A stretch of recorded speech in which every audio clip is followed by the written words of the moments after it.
Ankara'dan geldi konuğum. Hoş geldiniz efendim. Hoş bulduk, teşekkür ederiz. Kulak burun boğaz uzmanı, rinoplasti, burun estetiğinden bahsedeceğiz.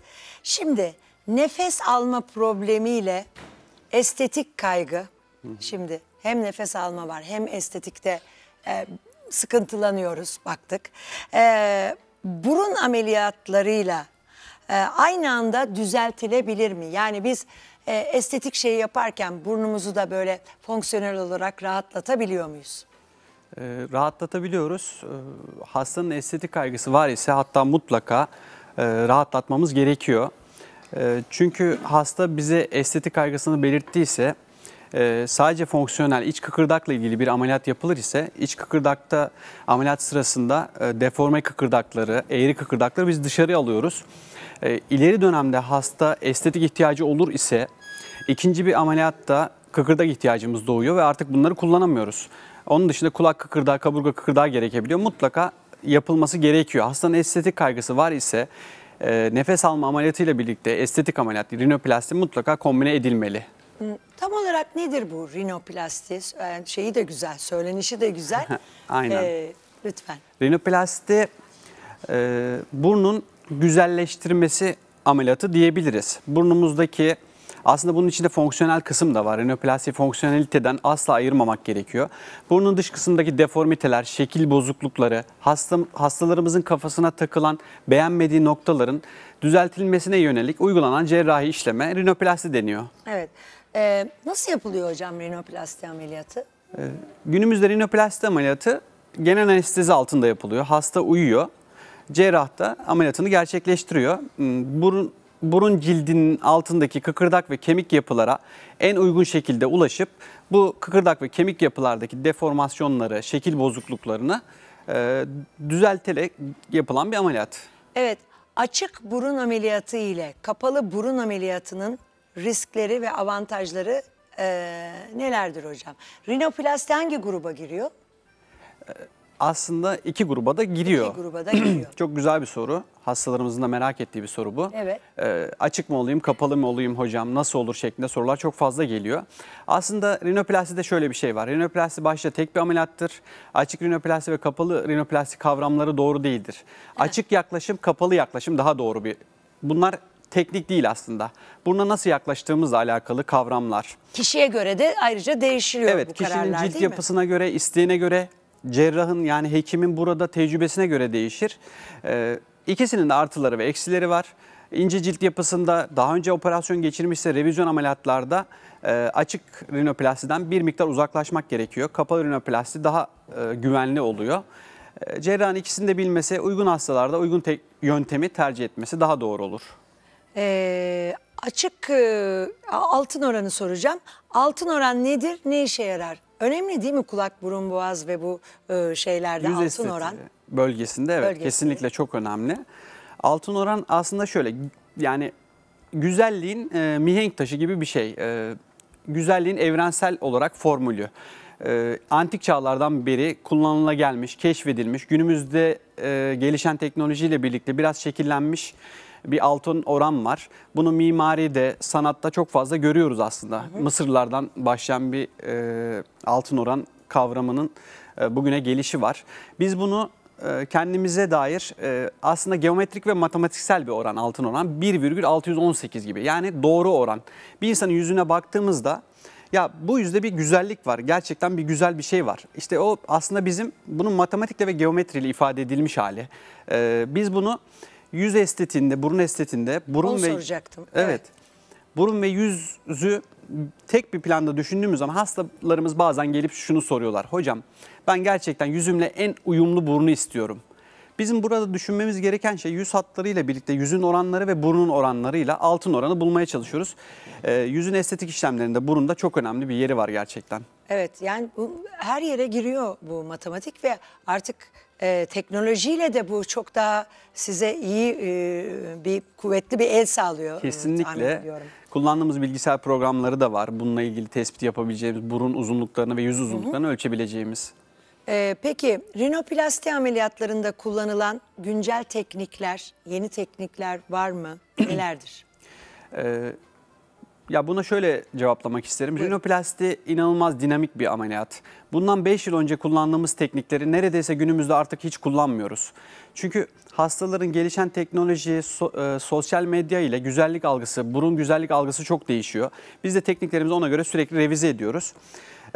Kıkırdak yapıyı daha saygılı bir şekilde, daha özenli bir şekilde ortaya koyabileceğimiz yeni cerrahi aletler, hani isim vermek istemiyorum, çok fazla var. Vermeyin zaten. Kemik yapıyı şekillendirebileceğimiz el aletleri olsun, işte bizim power instrumentasyon dediğimiz güçlü motor aletler var. Artık bunlar çok fazla tüm dünya genelinde. Türkiye'de de bu işte hem cerrahi anlamda hem diğer anlamda çok iyi yerde. Yani kemiğe ve kıkırdağa, yani 5 yıl önce kemik ve kıkırdak işlemlerinde yaptığımız işlemleri şu an neredeyse yapmıyoruz ve 5 yıl sonra belki şu an yaptığımız şeyleri yapmayacağız. Bunlar tamamen hasta beklentisi ve gelişen cerrahi tekniklerle alakalı. Evet, ya teknolojiyi iyi kullanmak her alanda önemli hale geldi. Kesinlikle. Gerçekten hele sizin Sağlıkta özellikle. sağlıkta çok enteresan gelişmeler oluyor. Rinoplasti ameliyatı öncesinde dikkat edilmesi gereken faktörler nelerdir? Evet, bu da güzel bir soru. Hastalarımız sürekli merak ediyorlar. Rinoplastide sonuçta ameliyatın içerisinde ve sonrasında bir miktar kanama, ödem ve morarma oluyor. Bunun için biz hastalarımıza 10 gün öncesinden kan sulandırıcı ilaç kullanıyor ise mutlaka 10 gün öncesinden kesmesini öneriyoruz. Hatta olayı bir ileriye taşıyıp bazı kan sulandırma riski olan besinler var. İşte badem gibi, kiraz gibi, vişne gibi. Badem kanı sulandırır mı? Evet, bir miktar incelendiriyor. Evet. Bunun aslında yaşla birlikte bu olumlu bir şey. Belli yaşın üstünde birazcık kalın sulu olmasını kabaca tarif edersek isteriz. Çünkü kalp damar hastalıkları veya beyinsel hastalıklar açısından bu koruyucu bir şey. Ama ameliyat kısmında bizim canımızı sıkabiliyor. Bunlardan bir 10 gün öncesinden uzaklaşmasını istiyoruz. Her şeyden önce rahat olsunlar, hekimine güvensinler, pozitif olsunlar. Bu çok önemli. Pozitif olursa işler daha yolunda gidiyor. Bizim de içimiz rahat ediyor. Kendilerini hekimine çok düzgün bir şekilde ifade etsinler ne istediklerini. Hocam çok güzel anlatıyorsunuz. Peki herkese yapılabilir mi bu ameliyat? Bir yaş sınırı var mı? Bir yaş sınırı var. Kaç yaşından itibaren kaç yaşa? Kadınlarda 16, erkeklerde 17 yaş. Bu da şununla alakalı. Kıkırdak ve kemik gelişimi 16 ve 17 yaşında tamamlanıyor. Biz ameliyattan sonra isteriz ki artık burun tamamen otursun. Bundan sonra şekil değişikliği olmasın. Ya da yaşla birlikte herkeste olabilecek değişiklikler olsun. Onun dışında herkese uygulanabilir. Bence bir yaş sınırı yok. Kimsenin ne kadar yaşayacağını bilemeyiz. Herkes güzel yaşlanmalı. Her yaşta yapılabilir. Evet. Burun içi kıkırdağı ya da kemik eğriliğinde hani deviyasyon diyoruz. Artık öğrendik deviyasyonun ne olduğunu. Neler yapılıyor? Kemik eğriliği veya kıkırdak eğriliği aslında ciddi bir nefes problemi. Burnun orta bölmesinin gerisinde bizim septum dediğimiz kıkırdak bölme var. Bu bir kısmı, daha çok kısmı kıkırdaktan, bir kısmı kemikten oluşuyor. Bunların doğuştan gelen eğrilikleri veya sonradan travmayla kazanılmış eğrilikleri ciddi nefes problemleri yaratıyor. Septoplasti dediğimiz burun iç kıkırdak ameliyatı gerçekleştiriyoruz. Orada deforme olmuş, düzgünlüğünü yitirmiş kıkırdak ve kemik yapıları düzeltip yerine koyabiliriz, tamamen çıkartabiliriz. Yine genel anesteziyle yapılan, nispeten rinoplastiye göre daha az sorunlu diyebileceğimiz bir grup ameliyatlar ve hastalar ciddi manada fayda görüyorlar. Evet, burun estetiğiyle sinüzit, baş ağrıları ve horlama düzeltilebilir mi? Düzelebilir mi yani, düzelebilir mi? Burun estetiğiyle bunları hani vaat etmek fazla olur. Çünkü şöyle, burun estetiği, sinüzit ameliyatı, horlama cerrahisi çok farklı şeyler. Horlama eğer ki kıkırdak kaynaklıysa veya burun ucunda düşme, şimdi sadece olaya estetik bakmamak lazım. Bir insanın burun ucu düşükse bu gerçekten hani burnumu kaldırmak istiyorum, daha güzel gözüksün profilden. Ne şey verir hocam, ne rahatsızlık verir burun ucu düşükse? Burun deliklerimiz bizim eksternal valv dediğimiz burada şu kanal bölgeleri dar ise ve burun ucu düşük ise buradan hava akımında geçişte ciddi sıkıntılar olur. Ve bunu doğal pozisyona bir miktar kaldırmak gerekir. Bu hem estetik bir avantaj sağlar hem de fonksiyon olarak hastayı rahatlatır. Evet. Sinüzit açısından sinüs patolojisi var ise mutlaka aynı seansta yapılabilir, yapılmalı. Horlama cerrahisi çok kompleks bir şey. Hani artık onlar ayrıldı böyle. Evet. Her şeye ayrıldı. Peki rinoplasti ameliyatı sonrası karşılaşılabilecek sorunlar var mıdır? Varsa nelerdir? Sorunlar mutlaka vardır. Bunları iki şekilde sınıflandırabiliriz. Kısa vadede ve uzun vadede karşımıza çıkabilecek sorunlar. Kısa vadede ameliyattan sonra burnumuzun enfeksiyon kapma riski var. Bunun için gerekli tedaviyi ve önerilerimizi biz hastalarımıza sunuyoruz. Yani bakım süreci çok önemli. Burnun belli bir süre kabuklanma, tıkanma olacak, ödem olacak, biraz morluk olacak. Bunları hastalarımıza bahsediyoruz, önlemlerinden bahsediyoruz. Uzun vadede de tabii ki burunda çökme, düşme, kayma, yamulma, ciddi nefes problemleri, koku problemleri olabilir uzun vadede ve hasta bundan muzdarip olabilir. Bununla ilgili de hastayı mutlaka bilgilendirmek gerekiyor. Çünkü revizyon ihtiyacı gerçekten doğabilir her hastada. Hocam ne güzel, öyle olmaz demiyor. Yani bu tavır çok önemli, çok çok güzel. Teşekkürler. Yani olabilir her ameliyatta. Tabii ki hayatın gerçeği. Şey olabiliyor. Peki bakımı nasıl olmalı? Ameliyattan sonra ne zaman tamamen işine, gücüne, işte normal hayatına dönebilir kişiler? Bu benim aslında en çok aldığım soru hastalarımdan. Ne zaman içme? Çünkü önemli gerçekten. Aslında yemesine, içmesine, yürümesine, günlük yaşamsal aktivitelerine ertesi gün dönüyor. Hatta ameliyattan çıktıktan sonra biraz dinleniyor yatağında ve dönebiliyor ertesi gün. Normalde 7. gün ve 10. gün biz hastalarımıza diyoruz ki masa başı işin varsa, çok eforlu bir işin yok ise normal işine ve sosyal hayatına dönüş yapabilirsin. Sadece bakım sürecinde biraz daha kendine dikkat et. 7. 10. gün arası dönebilir kabaca. Evet. İşine. Peki bu ameliyat sonrası burunda mesela burun deliklerinde ya da burunda bir eşitsizlik, bir oransızlık, herhangi bir şey olursa bu düzelebilir mi? Düzelebilir. Ne yapılabilir? Düzelebilir. Çok sık karşılaştığımız bir durum bu aslında. Hastalarımız da gerçekten buna önem veriyorlar. Bence de önem verilmesi gerekiyor. Burunda delik asimetrileri çok can sıkıcı pozisyonda değilse her zaman biz hastamıza şunu söylüyoruz. İyi tarafından bakmaya çalış. Bazı hastalarımız gerçekten 1 milim ya da yarım milim bile kafasına takabiliyor. Tabii ki biz bunu önemsiyoruz, saygı da duyuyoruz ama delik aparatları var, silikon delik aparatları var. Bunları yaklaşık 2-3 ay ameliyattan sonra geceleri takıyorlar. Çok rahat ediyorlar ve delikleri eşitleyebiliyor. Ama tabii ki kıkırdak patoloji, ciddi burun ucundaki kıkırdak patolojiye bağlı delik asimetrisi var ise bunun tekrar ikinci bir cerrahiyle düzeltilmesi gerekiyor.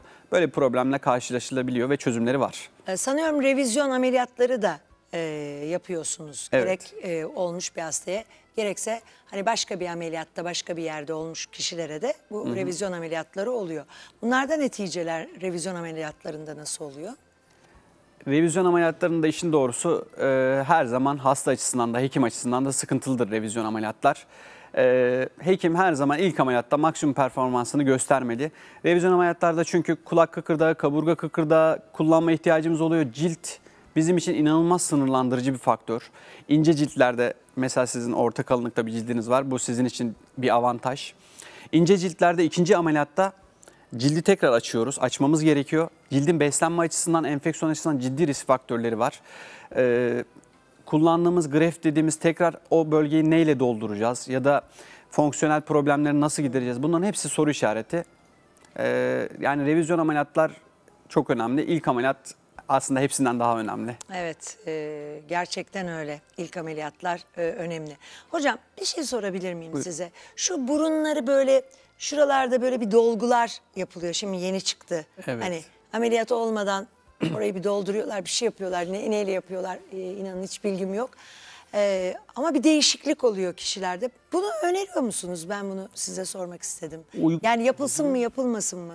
Uygun hastalarda yapılabilir. Gerçekten bundan fayda gören ciddi bir hasta grubumuz var. Burada kullanılan maddelerin içeriğini hani çok tıbbi terim kullanmak istemiyorum. Kullanılan maddelerin içeriği aslında vücudumuzun emdiği, vücudumuzda sindirilip uzaklaştırılan maddeler. Bu maddelerde burun alın kökü dediğimiz radix bölgesinde, burun alın geçişinde ciddi çökmesi olan hastalarda kullanılabilir. Ama şu var, bunlar 1-1,5 yıl içerisinde vücut tarafından absorbe ediliyor. Yani kalıcılığı yok. Cilt ve cilt altı dokuya zarar verebiliyor. Riskleri de var. Şöyle söyleyeyim, yani şunu söyleyebilirsiniz hastalarımıza. 1-1,5 yıl için tatminkar bir burnunuzda şekil değişikliği olacak. Bu sizin için yeterli mi? Ha. Bu sorunun cevabı evet ise dolgu uygulanabilir. Bu sorunun cevabı yok hocam ben kalıcı bir şey istiyorum ya da tüm problemlerin kökten çözümünü istiyorumsa biz hastaya farklı Onu şeyler öneririz. unutmamak lazım o zaman. Evet. Yani bu zaman içinde yok olacak ve burada bir hasara da neden olabilir. Olabilir. Bunların Kesinlikle. bilincinde yapılması Aynen. lazım. Teşekkür ederim. Çok güzel bir bilgi oldu bu da. Hocam sağ olun, var olun. Ankara'ya çok selamlar. Baş üstüne. Teşekkür Güler ediyorum. yüzün için geldiğiniz teşekkür